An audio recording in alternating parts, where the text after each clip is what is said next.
Welcome to our allergy management Tuckshop network meeting. This is the first one that we're doing on Zoom for the term. I did one 2 weeks ago up at Fraser Coast, which was a face-to-face meeting, which was really great. It was lovely to actually meet people face to face and kind of watch the networking that happened in the group. So Quast is hoping to be able to do more of those face-to-face meetings kind of as we move forward. Um, but before we get stuck in to the topic for today, I'd just like to acknowledge the traditional owners and the custodians of the land across Australia and their connections to land, sea, and community. I pay my respects to elders past, present, and emerging, and extend that respect to all Aboriginal and Torres Strait Islander people today. I recognise that Aboriginal and Torres Strait Islander peoples have their own unique languages, beliefs, cultural practices, traditions, and diversity within each culture. And I'm presenting from Minjan, which is the traditional land of the Turrbal people. So if you haven't met me at one of these meetings or have seen me out and about, I'm Naomi. I'm the project officer for the Healthy Tuckshops program and a lucky girl that gets to travel around and support you people on the ground in Tuckshops. I'm a dietitian by trade, and I have a background in health where I spent many years traveling around rural and remote and regional areas, working and supporting health services. And so I have a real passion for, I guess, making sure healthcare and this program and this organizations, reaches those rural and regional areas as well. You can find me at Quast on Monday, Wednesday, and Friday. However, once term 3 clicks over, my days will change to Monday, Tuesday, Wednesday. And my contact details are on the screen as well. However, when we finish, I'll email through everyone a copy of the slides and any resources that we mention. And so then you can keep my contact details handy from that email if you like. So the way that we tend to run these sessions is I give a quick cost update. I run through any new resources that we've got, and then we talk through our topic, which today is how to manage allergies in the tuck shop. We generally do have time for a question and answer, but if we run out of time or if you think of something later, feel free to email me or pop it on the Tuckshop Conversations Facebook page. And I would just ask if everyone could be on mute for the session. Feel free to come off mute to ask any questions. It's just Zoom does often pick up background noises. So if there's a mower going next door or there's a chaos in the classroom underneath the tuck shop. The Zoom recording does pick up on that. So, but if you've got any questions, absolutely come off and ask them. And I do try and monitor the chat as well, but I tend to forget that it's there. So yeah, just feel free to come off mute and ask those questions as you need to. So in terms of a bit of a cost update, so some new resources that have hit the website include a sandwich guide. This is free as part of the Healthier Tuck Shops program. It also includes some great sandwich alternatives. I actually went and looked at that this morning because I couldn't remember the rating of a particular sandwich. There's also a new kind of section on the resources part of the website for outside school hours care. And so we'll gradually add different resources to that as they're applicable to that area. Most resources that go in that folder will be kind of member only resources. And there's also a new resource that's been popped up there about chemical storage in the tuck shop as well. We've had some new recipes hit the website. One of them is just sharing the Country Kitchen's English muffin pizza recipe.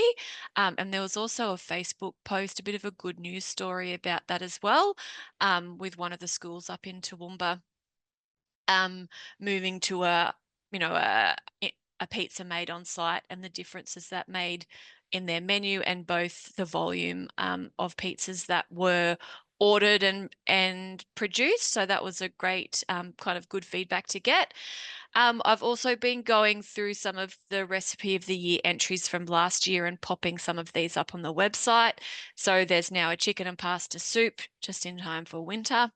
There's also a lamb and salad kebab and a beef burger pocket recipe that's been put up there. As always, if you are looking for a resource or a recipe and you can't find it, please let us know, because if you're looking for it, there's a good chance someone else is, and lots of people might find it valuable. So let us know and we can look into getting a resource for you. So the topic overview for today will kind of follow definitions. We talk about, can schools be allergy free? Allergy management plans, working together, preparing food safely, and then a bit of direction for where you can go for further learning and resources. It is a huge topic, and so we're not going to be able to cover everything kind of in the next 20 minutes. So I do encourage you to look into those other learnings and resources that I'll talk through at the end, and I'll send everybody the link for these as well, as they do go into a much more detailed picture about allergy management. And there is one specific for school canteens. I jumped on and did it, and it is, yeah, it's really good. So some definitions to start off with. So a food allergy is an immune system reaction, which is usually a reaction to a protein in a food. It is often confused with food intolerance, which an intolerance usually involves the digestive system, and it can cause discomfort and distress, but is not generally life-threatening, whereas a food allergy is life-threatening. So you might have heard the term anaphylaxis. So this is when someone has an immediate allergic reaction to some food or anything, but when we're talking about it in this context, so an anaphylaxis is a life-threatening emergency that requires the administration of adrenaline, which is usually via an EpiPen in places like schools or in the community. Often allergies and intolerances might be used, the terms might be used quite interchangeably with preferences. And so we just have to make sure that if someone says that they're gluten-free or they're dairy-free in our school community, that we just ascertain, is that a preference for like cultural or you know, family reasons, or is it actually an allergy or an intolerance? Because it does affect the way that we kind of manage those children in our school communities. In terms of allergies, about 1 in 20 children have a food allergy. Some of them, they grow out of them, and others, they will keep those allergies for life. So the most common food allergies, just listed on the screen there: peanuts, tree nuts, eggs, milk, sesame, soy, fish, crustaceans, mollusks, wheat, and lupin. Does anybody know what lupin is? Can you yell out? Come off mute if you like. It's I oh, think beans. it is legumes. Perfect. Well done. Yes, it is. It is legumes. So things like chickpeas, lentils, peas, they come under that lupin or legumes category. So there are other food allergies outside this list. These are the most common ones, but we just encourage you to remember that actually any food can cause an allergic response. I'm allergic to berries, strawberries, blueberries, raspberries, all those delicious things. So yeah, these are the most common, but it does, there any food at any point can cause an allergic reaction. So we will talk about labeling later, but I just wanted to show you this picture now. Now everyone can see my slideshow, can't they? Yeah. Okay. Yeah. Cool. Excellent.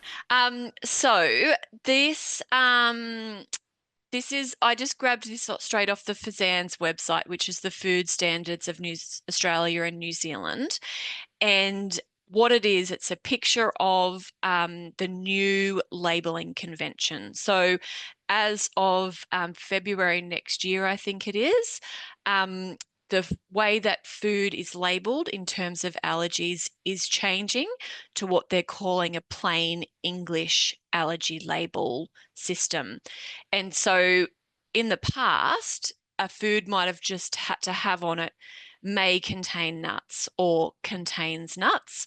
But as you can see from the picture here, a nut can be one of 10 things. And so foods now need to say, instead of just may contain nuts, it will have to say may contain almonds, may contain pine nuts. And then that can, it's a lot more specific. And so on the other end of that, in terms of our tuck shops and our students, if someone says they're allergic to nuts, we need to drill down a bit more and find out, okay, so is it a peanut? Is it a tree nut? Exactly what is it that you're allergic to, so we can manage that allergy appropriately. Same with things like milk. So if someone says that they're allergic to milk, it doesn't necessarily mean that they're allergic to the lactose component. So if you were to give someone lactose-free milk and they've got a milk allergy, that's still going to cause a reaction because it is still milk. So if someone says they're allergic to milk, you want to kind of clarify, are you allergic to milk? Is it the lactose? Is it something else in milk? Let's get a little bit more information. So what do you guys think? Can our schools be allergy free? Yeah, I see some heads saying no. Yeah, that's right. So it's unrealistic to think that schools can be free of any allergen, including nuts, when you think about the amount of food that's being brought on site from so many different touch points. So best practice now, and we also recommend that schools be allergy aware opposed to being allergy free. And as part of that, being allergy aware, have reasonable and efficient risk minimization strategies in place to prevent allergic reactions, and a system in place to manage anaphylaxis if it was to happen. And we'll talk about these strategies shortly. And so whose responsibility do we think allergy management is?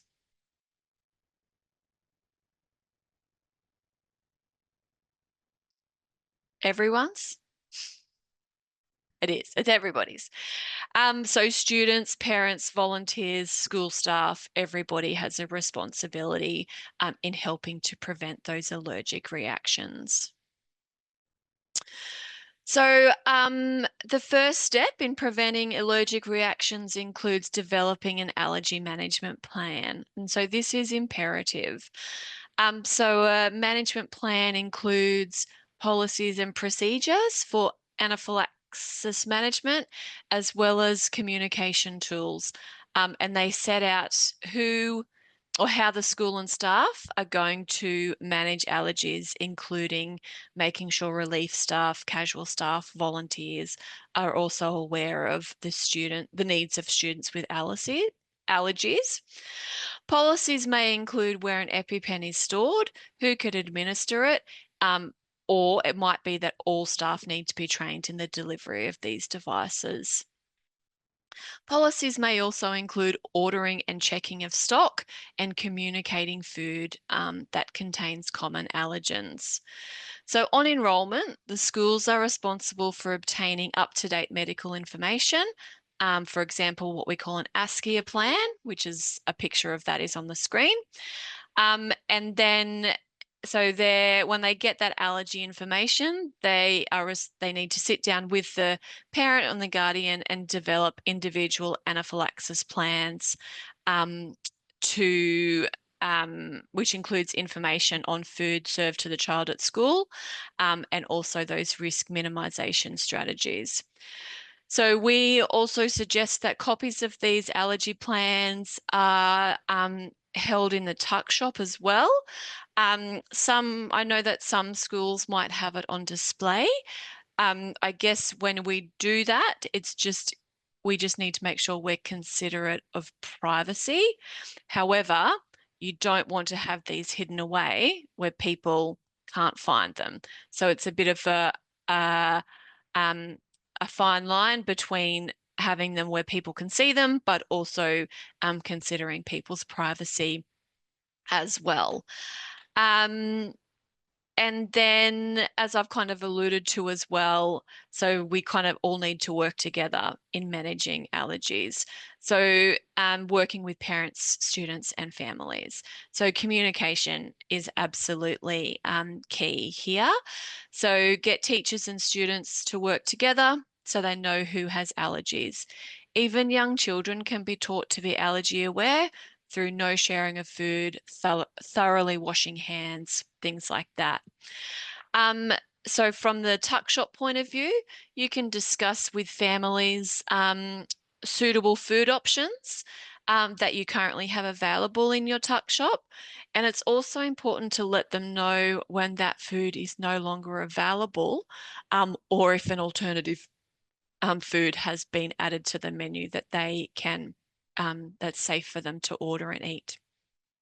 We also really strongly encourage online or pre-ordering for students with allergies. We do this for a couple of reasons. One, it ensures they get suitable, safe food. And secondly, if your school uses an online ordering system, which a lot of schools do now, um, a lot of them have the ability for when that parent is setting up a profile for that kid, or that student, they can actually declare allergies at that point as well. And so then when you're printing your labels for the day, um, some systems will actually print that allergy on the label as well. So it's another reminder, oh, yep, that student so and so, has a nut allergy, and it's stuck there right on the front of their packet. So yeah, we definitely encourage online ordering for these students where we can. So in terms of preparing food safely, so when we're thinking of products or recipes, it's very important that we use standard recipes.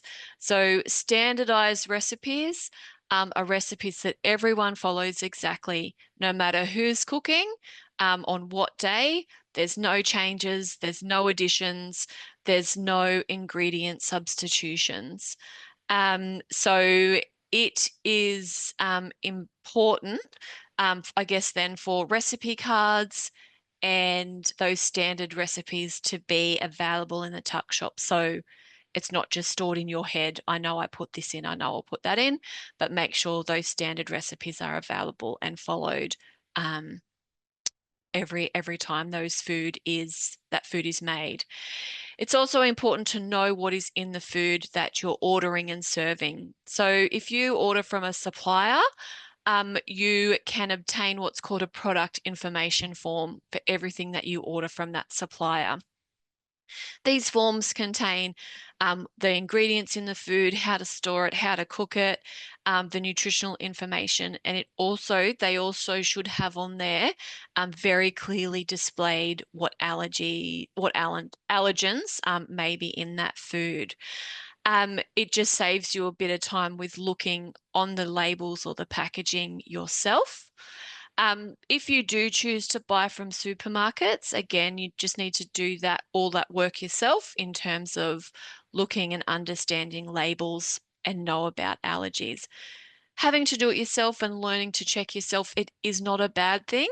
But if you do go through a supplier, they kind of help you to help kind of reduce that risk again. Um, so labeling, as I said before, so learn to check labels, and we are kind of moving to that plain English allergy labeling. I would love to see the icons that I had in that picture used a bit more on labels, but I am yet to see any actually on a label. It's still very much the wording. I just think the icons make it a bit more accessible to lots of different people. Um, and if you are ordering new products, regardless of whether it's from supplier or a supermarket, just thoroughly check those labels of new products to update your own record of allergens and what's contained in what, and also just to be aware. So staff will always get asked, does this have this in it? Does this have that in it? By either parents or students or staff. So it is good for you to kind of have that knowledge and or know where to find it should you get asked and you need to provide that answer kind of there and then. So most of you, I'm sure, would have done a food safety course in some degree. And so you avoid cross-contamination by preparing allergy meals first and ensuring that these are clearly labeled. And then also you can consider storing allergy ingredients or allergy meals in different colored containers or in different parts of the pantry or fridge. And again, that just reduces that human error of someone grabbing the wrong thing.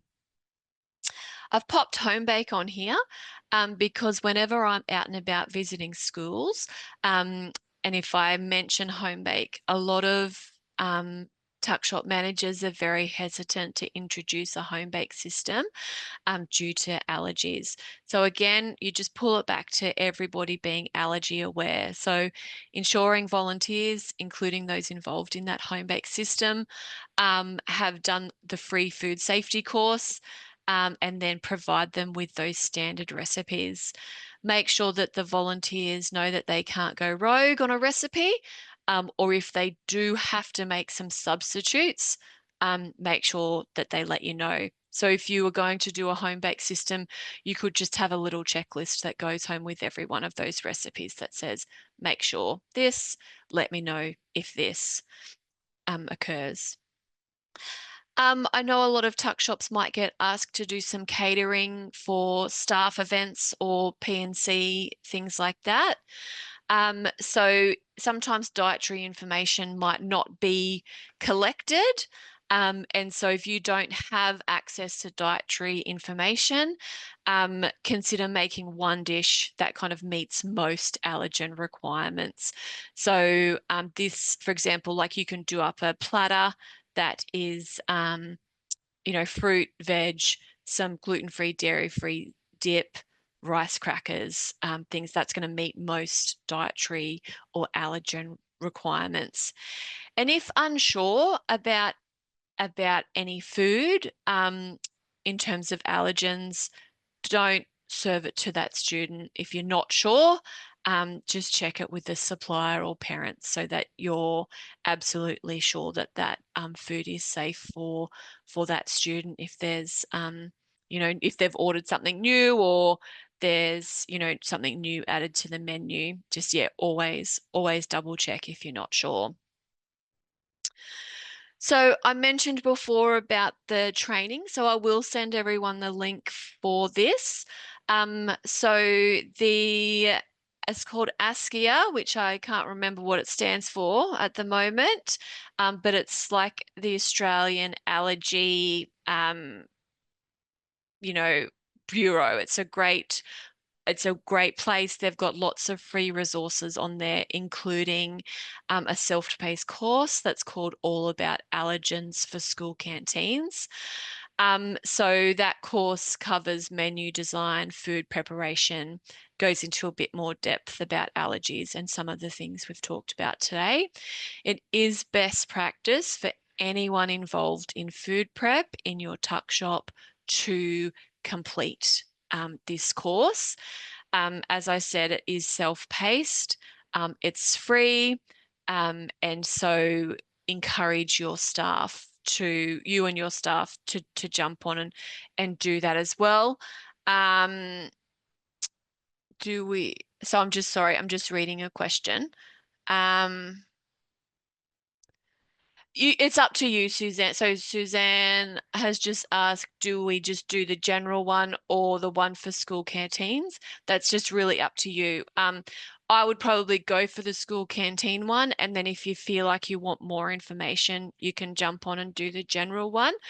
Or there is also one for, I noticed this morning, there's one for cooks and chefs. And so maybe if you did the school canteen one and then you thought, actually, let me go, I do a lot of food prep or I want to know a bit more. I haven't done that one, but whether or not it might be, worthwhile having a look at that one as well. But yeah, it's definitely best practice to get as many people who are involved in food prep in your tuck shop to jump on and do that one. Um, so there is some brief allergy information on the Quast website that is free for everybody to access. It again, like it's a good starting point, along with this PowerPoint. But yeah, I like you can start there and get a little bit of information, and I'm more than happy to help you with getting a better understanding of it. But I do strongly encourage everybody to kind of work towards doing that all about allergens training at some point in the near future.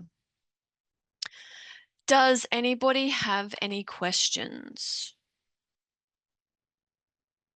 Got a couple of minutes to go.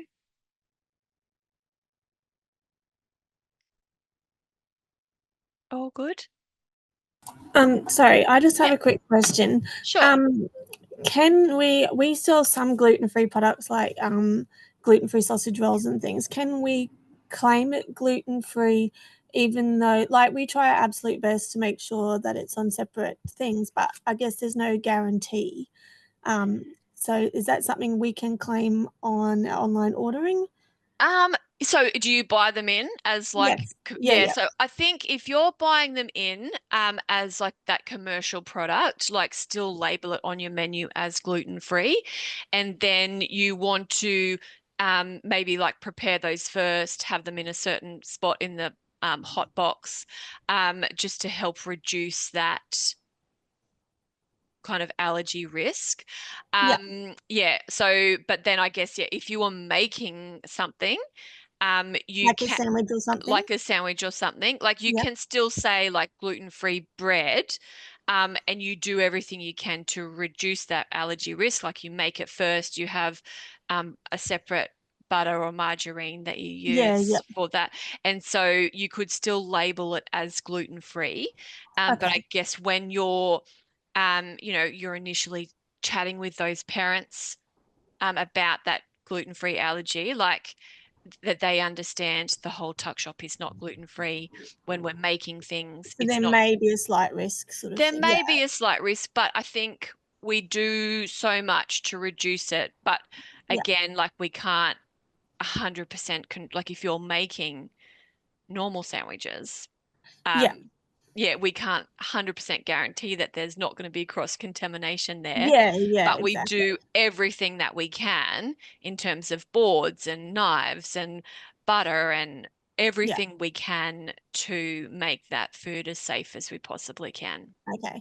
Yeah, I've Yeah. just recently gone to a restaurant and they have gluten reduced and no gluten free on anything. And I thought the problem with that is if it's naturally gluten free, someone with celiac can't purchase it because there's like zero Yeah, guarantee that there's no gluten in it, if that makes sense. yeah, yeah, and I have seen a few, like I know in hospitals, in terms of like foods, like the food people get served in hospitals. I know there were some that were trying to go down that, taking away that labeling of the, gluten-free or whatever it is. But yeah, I guess we can't. Like we do what we can, Yeah. and that is bringing some products in, making it first, um, but then making sure, I guess, we have that conversation with the parents and the kids, that if we know that this is an anaphylaxis issue, or that anaphylaxis could occur because it's a true food allergy, Yeah. what can we do to absolutely reduce that risk as much as we can? All right. Thank you for that. That's okay, no worries. Any other questions? All good? Excellent. So just, I guess, in terms of just what's coming up next, so in 2 weeks we've just got a communication um network meeting. We had a lot of feedback in our Tuckshop survey last year that people wanted some tips on how to communicate with PNCs, execs, things like that. So we're going to do one of those. And in term 3, we will move these meetings to Tuesday. When we asked what day suited everybody, Tuesday was the overwhelming preference. I'm just doing another project on Tuesdays until the end of the financial year. So from next term, we will move them to Tuesday. A recording of the session today will be online as always. I'll send you through an email. And if you do have any ideas about what you might want these topics to be for these meetings next term or moving into term 4, send me through an email, send us through a message on Facebook, because we will start kind of planning those meetings shortly. So, yep, if you've got a topic that you want to see covered, just let us know. And that's all from me.